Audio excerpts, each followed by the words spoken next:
everybody. You see this big, large basket of apples? We've probably got 3 more this size still on our apple tree, and I've even peeled a ton of them, which I'm going to show you right now, because I'm going to make bread pudding for a crowd. So let's go inside and I'll show you what I've done already.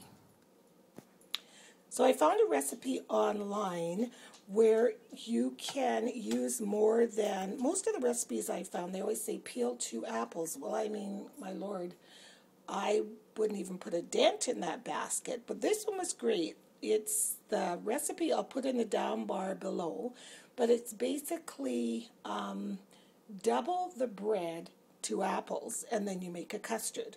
So in this bowl right here, I have got 16 cups of bread, and it was stale hot dog buns that we actually had. My little grandson's calling me, so I better get going. He just woke up from his nap. And under here, there are 8 cups of apples. You can see them. And here's the custard I'm making up here. This is an 8-cup Pyrex measuring cup. So in here, I've got my milk, my eggs, my brown sugar needs to be added, and cinnamon and vanilla. And I'm just melting the butter, and then I'll mix this all up together and pour it over the bread mixture and let it soak for a little bit. I'll be right back. So I managed to fill 2 9-by-13 pans full to the brim, and then I've got all these apples left over from my first peeling of this morning, plus all the ones I showed you in the basket, plus the ones still on the tree.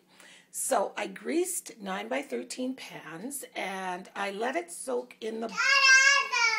Yes, I did. I let it soak in the bowl for probably a good 10 minutes, and I'm just going to pop this into a 350-degree oven. And there's my little grandson here waiting for his cheese. Here you go, boo-boo. There you go. Num num. Some more cheese there. Eat that up.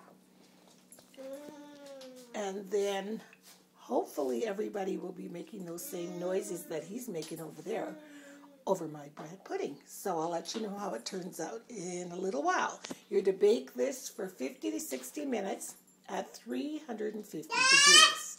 And typically you bake it in what's called a bain-marie, which is a pot that has water in it. You sit this in it so the bottom won't scorch. But I've only got one pot big enough for one of them, so I'm just going to attempt to do it without. Oh, look at my pretty measuring spoons. I meant to show you them earlier. I picked them up at this really cool country store, and I just love them. They say "Be Happy" inside, and there's a little bumblebee. Aren't they the cutest? Love them. Okay, so we'll get these in the oven, and we'll let you know how they turn out.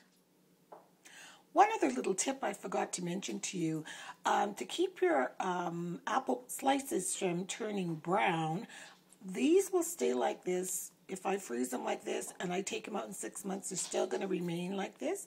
My mother-in-law taught me this little tip years ago, and what she says is to fill your bowl with water, so you can see the water in there, and to this there would maybe be a 1/4 to 1/2 teaspoon of salt. And the salt does a much better job of keeping the apples bright and white than lemon juice. And also I don't know what it does, but the more sour the apple, the sweeter it tastes when it's been soaking in the salt.